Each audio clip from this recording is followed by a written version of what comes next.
নাম বলেন। মোসাম্মদ জাহানারা খাতুন। হ্যাঁ। গ্রাম দুলিশ্বর, পোস্ট বড় মাছ দক্ষিণা, থানা তারাস, জেলা সিরাজগঞ্জ। আচ্ছা, এখন কি হয়েছে একটু বলেন। অক্টোবর মাস নিয়ে দেখাই। আগস্টের 22 তারিখে আমার ভাই নিখোঁজ। আচ্ছা। তখন থেকে আমরা খুঁজতেছি, পাইতেছি না। আচ্ছা।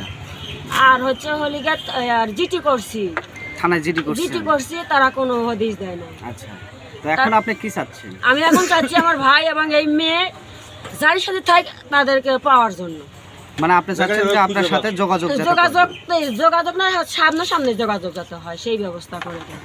আমি যেন তাদেরকে পাই, যদি বিবাহ করে থাকি কিন্তু তাদের বাড়িতে চলে আসুক, তার সংসার করে খায়, আমি এটাই চাই। এটা কতদিন হচ্ছে তাহলে? আগস্টের 22 তারিখে। 22 তারিখ থেকে আপনার ভাই এবং আপনার একটা ধারণা যে এই মেয়ের সাথে চলে গেছে।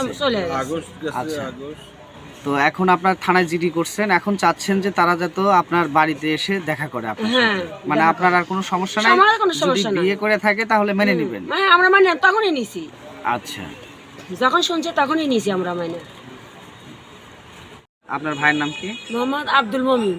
আর এই মেয়ের নাম কি বলছে? মেয়ের নাম বলছে সামিয়া। সামিয়া। হ্যাঁ। আচ্ছা, গ্রামের নাম কি বলছে? রানীহাট পশ্চিম পাড়া, এটা বলছে। রানীরহাট পশ্চিম পাড়া এটা বলছে। হ্যাঁ, এটা বলছে। বাবার নাম বলছে রফিকুল। হ্যাঁ, রফিকুল। মায়ের নাম কিছু বলছে না, মায়ের নাম বলেন। আচ্ছা, তো এই সম্পর্ক ওদের কতদিন হলো হয়েছিল? ও মেয়ে বলছে যে অনেক দিনকার সম্পর্ক, এটা একদিনের সম্পর্ক।